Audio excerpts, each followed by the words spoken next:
સમાચાર છે રાજકોટમાં ગરમીનો પારો 40 ડિગ્રીને પાર ગરમી વધતા લોકોમાં ડિહાઇડ્રેશનના બનાવ વધ્યા 48 કલાકમાં 44 લોકોને હીટવેવની અસર છે લોકોને પ્રવાહી પીણું વધારે પીવા માટે અપીલ કરાઈ છે બપોરે કામ સિવાય બહાર ન નીકળવા માટે પણ અપીલ કરવામાં આવી રાજકોટ સહિત સમગ્ર સૌરાષ્ટ્રની અંદર હીટવેવ છે તે જોવા મળી રહી છે ને સતત 40 ડિગ્રી કરતાં વધુ તાપમાન છે તે રાજકોટ શહેરની અંદર નોંધાઈ રહ્યું છે જે રીતના હીટવેવને કારણે અનેક લોકો બીમાર છે તે પડવાની ઘટનાઓ છે તે સામે આવી રહી છે સાથે સાથે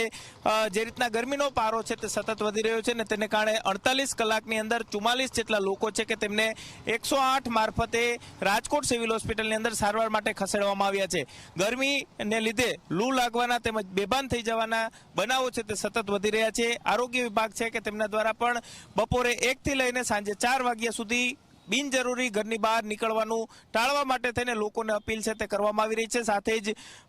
લૂ ન લાગે તે માટે થઈને લીંબુ પાણી અથવા તો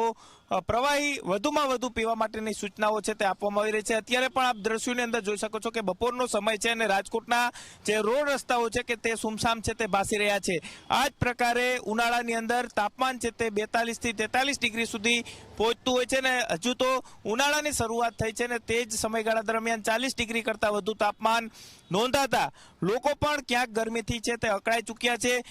જે લોકો ઘરની બહાર નીકળી રહ્યા છે તે પર પૂરતું શરીર ઢકાય તે પ્રકારે કપડાઓ છે તે પહેરી રહ્યા છે મોં પર રૂમાલ અથવા તો કપડું છે તે બાંધીને ઘરની બહાર નીકળતા હોય તે પ્રકારના દ્રશ્યો છે તે સામે આવી રહ્યા છે આંખો પર ગોગલ્સ પહેરેલા અને ખાસ કરીને માથા પર ટોપી પહેરીને લોકો છે તે ઘરની બહાર નીકળી રહ્યા છે જે લોકો બપોરના સમયગાળા દરમિયાન ઘરની બહાર નીકળતા હોય છે તેમને પણ સાવચેત રહેવા માટે થઈને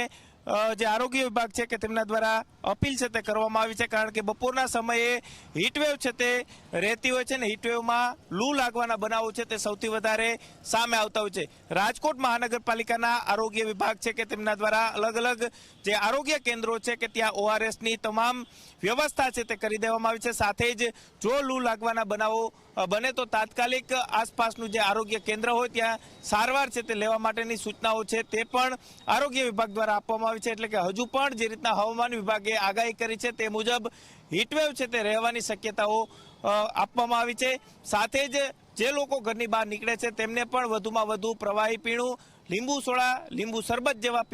જે પીણા છે તે પીવા માટેની આરોગ્ય વિભાગ દ્વારા અપીલ છે તે કરવામાં આવી રહી છે કેમેરા પર્સન ઉદય પવાર સાથે ગૌરવ દવે ઝી મીડિયા રાજકોટ